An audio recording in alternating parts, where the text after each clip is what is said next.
നമസ്കാരം. AJD അക്കാഡമിയിലേക്ക് സ്വാഗതം. ഇന്ന് നമ്മൾ APJ അബ്ദുൽ കലാം സ്കോളർഷിപ്പിനെ കുറിച്ചാണ് കാണാൻ പോകുന്നത്.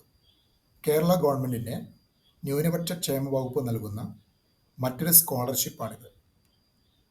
ഗവൺമെൻറ് പോളിടെക്നിക്കുകളിലോ എയ്ഡഡ് പോളിടെക്നിക്കുകളിലോ ഗവൺമെൻറ് അംഗീകൃത സെൽഫ് ഫിനാൻസിങ് പോളിടെക്നിക്കുകളിലോ 3 വർഷത്തെ ഡിപ്ലോമ കോഴ്സ് പഠിക്കുന്ന ന്യൂനപക്ഷ വിഭാഗത്തിൽപ്പെട്ട കുട്ടികൾക്കാണ് ഈ സ്കോളർഷിപ്പ് നൽകുന്നത്.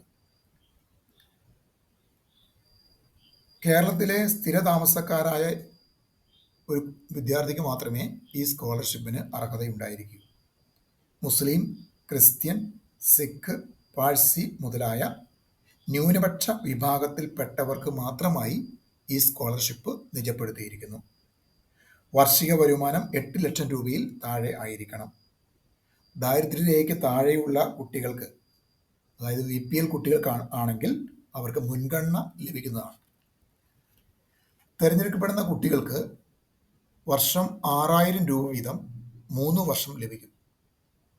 പ്രതിവർഷം 1000 വിദ്യാർത്ഥികൾക്കാണ് ഈ സ്കോളർഷിപ്പിൻ്റെ പ്രയോജനം ലഭിക്കുക. ഇതിനാവശ്യമായ രേഖകൾ എന്തൊക്കെയാണെന്ന് നോക്കാം. ഒന്ന്, അവരുടെ മാർക്ക് ലിസ്റ്റ് അല്ലെങ്കിൽ സർട്ടിഫിക്കറ്റ് ആണ്. പിന്നെ വരുമാന സർട്ടിഫിക്കറ്റ് വേണം.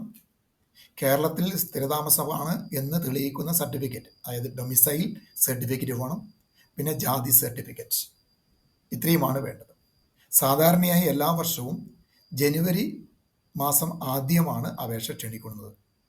കൂടുതൽ വിവരങ്ങൾക്ക് www.minorityWelfare.kerala.gov.in എന്ന വെബ്സൈറ്റ് സന്ദർശിക്കുക. Thank you. ഈ ഇൻഫർമേഷൻസ് നിങ്ങൾക്ക് ഉപകാരപ്രദമായെങ്കിൽ എൻ്റെ ചാനൽ സബ്സ്ക്രൈബ് ചെയ്യുക, ലൈക്ക് ചെയ്യുക, ഷെയർ ചെയ്യുക, കമൻറ്റ് ചെയ്യുക.